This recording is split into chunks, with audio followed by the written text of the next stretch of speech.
Hi everyone, I'm Katja from the Hebrew University, and I am excited to take you on a quick tour through Israel's dry forest today, where pines are trying to keep their cool under growing heat stress and where the carbon storage potential is on the line. Now I want to start my talk with this forest, and now just take a moment to imagine walking through it. The shade, the stillness, the earth. But forests are so much more than a place to enjoy. They are living systems that provide us many services. They give us firewood and food, they prevent erosion, and they capture carbon. But these benefits are at risk.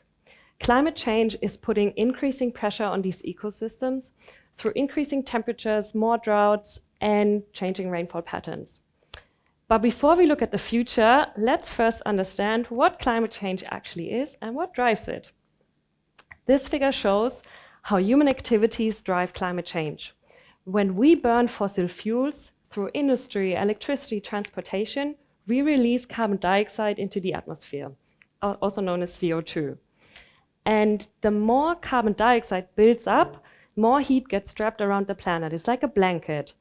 And over time, this warming starts to affect entire ecosystems. Many forests, especially those in dry places, already start to feel the stress. Now, as a natural solution to this problem, it has been proposed to plant more trees, because trees can capture carbon through photosynthesis, and they can cool the environment around them. And recent research has shown just how valuable forest planting trees can be for capturing carbon and for the many services they provide for ecosystems. But all of this seems the benefits seem very big, but we don't really know. But there's one central question that remains. Are these forests going to survive in the climate that we're heading toward? So in my research, I want to find out how will climate change affect forests, especially those that are already in dry places, such as Israel.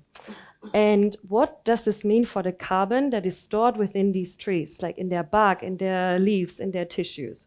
Because, for example, if more trees die from drought or heat stress, how much carbon could be lost? And where does that carbon go?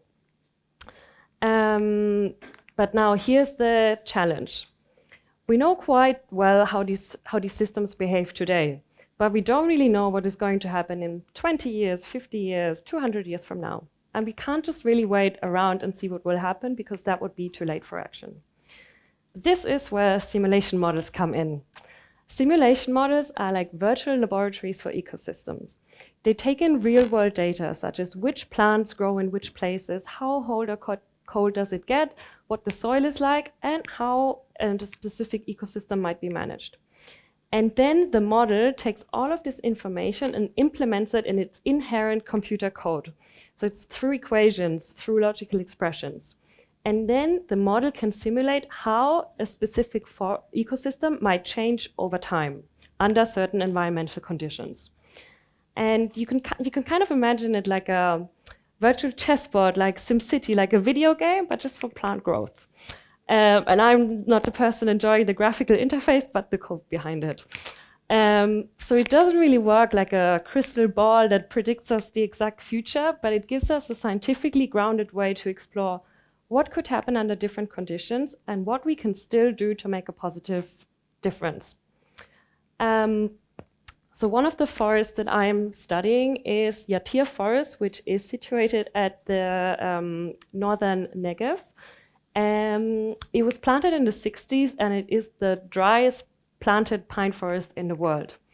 It was once seen as a success story, despite growing in like very harsh, arid, dry conditions, as you can see by the surrounding desert on the right side.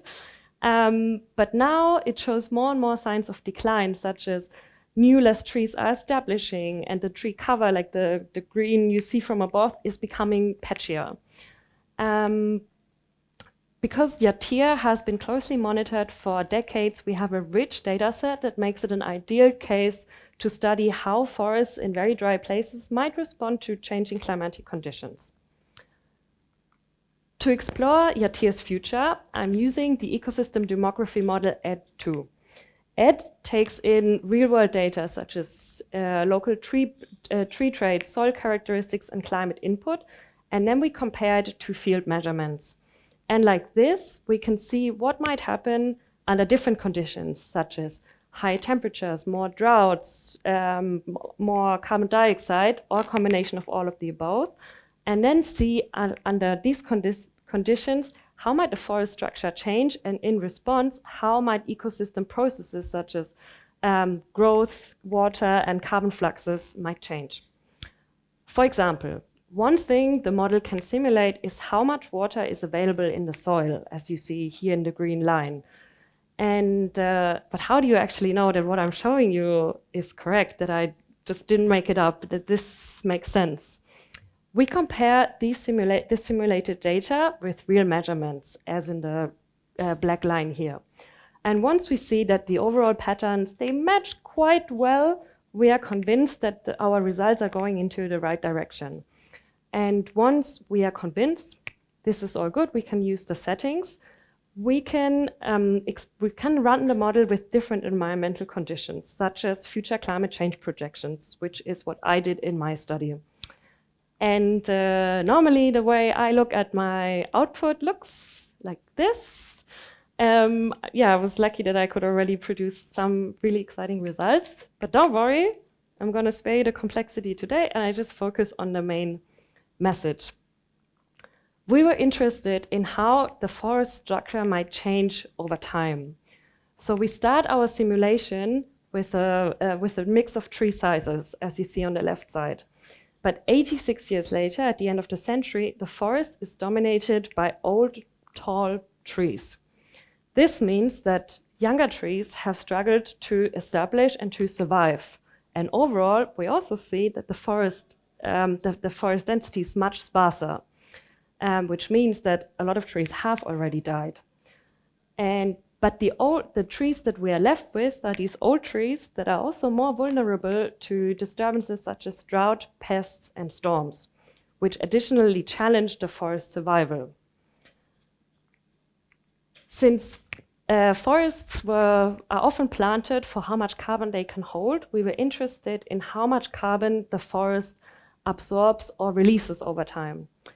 At the beginning of the simulation, the forest acts as a carbon sink.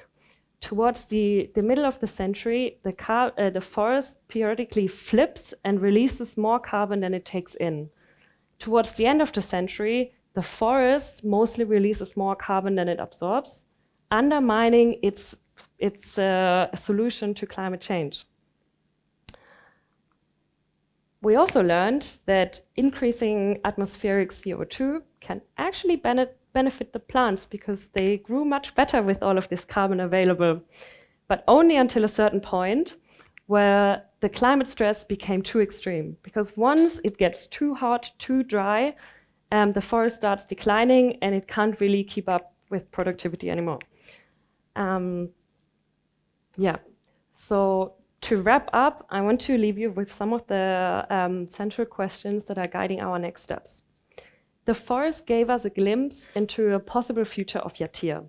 But now one of the central challenges that remains is how to manage a forest like Yatir to enhance its resilience to climatic extremes, to maybe prevent a collapse. At the same time, we want to understand if forests that differ in their tree species composition, their tree diversity, or they have a lower or higher density, or they have different rain availability, respond different to these stresses. Ultimately, by comparing different sites across Israel from the south to the north, with different tree species, different local rain, we will hope to draw insights that are not only relevant here, but that are also applicable to other Mediterranean drylands worldwide. This is the end of my talk. Thank you for listening. A very special thank you to all of these people, and I look forward to your questions.